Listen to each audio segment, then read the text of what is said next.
what are the limits of the potency of language, is the framework from contemporary poetics. And it is also the question of the mathematician who looks for the indefinables of a structure. And it's also the question for the person in love, tormented by what love comports of the unnameable sexual. Thus, the ethic of truth, relation or disrelation between the construction of a truth and its potency, that is the core of the problem, is that by which we take the measure of what our times are capable of. The concept of truth, the construction of which is the real of philosophy. Because philosophy, finally, is always construction of some concept of truth, without or with the name of truth. But the question of name is not the principal question. So the concept of truth, the construction of which is the real of philosophy, is useful to evaluate the potency of a singular truth. For example, it is very useful to construct a concept of truth, a philosophical concept of truth, to evaluate the situation of the potency of some real truth, political truth, but also mathematical truth or artistical truth, and so on. So there is a relation between philosophy as construction of a concept of truth on one side, and the question, the general question of ethics of a truth. Because if ethics of a truth is the question of relation between construction of that truth and potency of that truth, the concept, the general concept of a truth is useful to evaluate the question of the potency. The point, the final point, is the connection in the construction of a truth between singularity and universality. Because truth is exactly that. Something which is singular, which begins with a singular event. So a truth is an absolute singularity.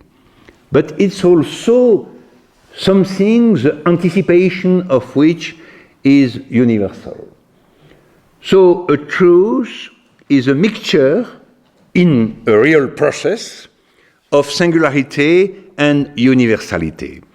And naturally, the question of relation between construction of a truth and potency of a truth is the question of relation between singularity of a truth and universal pretension or universality or anticipation of universality of that truth. We can say too that the question is the relation or the connection or the contradiction between truth and multiplicity. What is exactly the relation between truth as a truth, the potency of a truth, and multiplicity?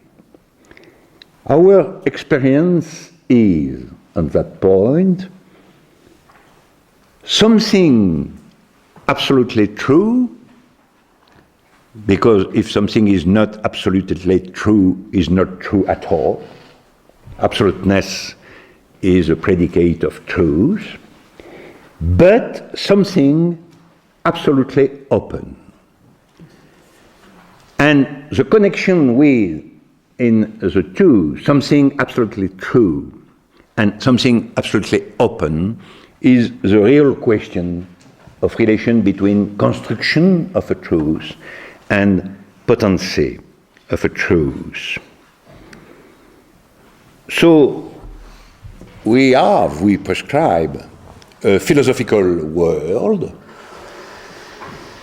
which is pure multiplicity on one side, because we are not in the dream of the great one. And if we are not in the dream of the one, we have to accept that the world is pure multiplicity, but not without the perfection of some truths. Pure multiplicity, but not without the perfection of some truths. And it's a difficulty to have simultaneously the conviction of the pure multiplicity, so not the dream of reconciliation of the Great One, but also the conviction that there are some real and absolute truths in artistic production, in scientific invention, in love, and so on. There are some real truths. And that sort of world, philosophical, with pure multiplicity, but some truths, with anarchy, but also perfection. That sort of world is like the world in a poem of Wallace Stevens. And it will be my conclusion in poetry, conclusion with friendship between philosophy and poetry, peace between philosophy and poetry. The title of the poem is very appropriate to our situation because it is Juillet Mountain, les montagnes de juillet, Juillet Mountain. And the poem of Wallace Stevens says, I quote, "We live in a constellation of pitches and of pitches, not in a single world, in things said well in music, on the piano, and in speech, as in a page of poetry. Thinkers without final thoughts, in a always incipient cosmos."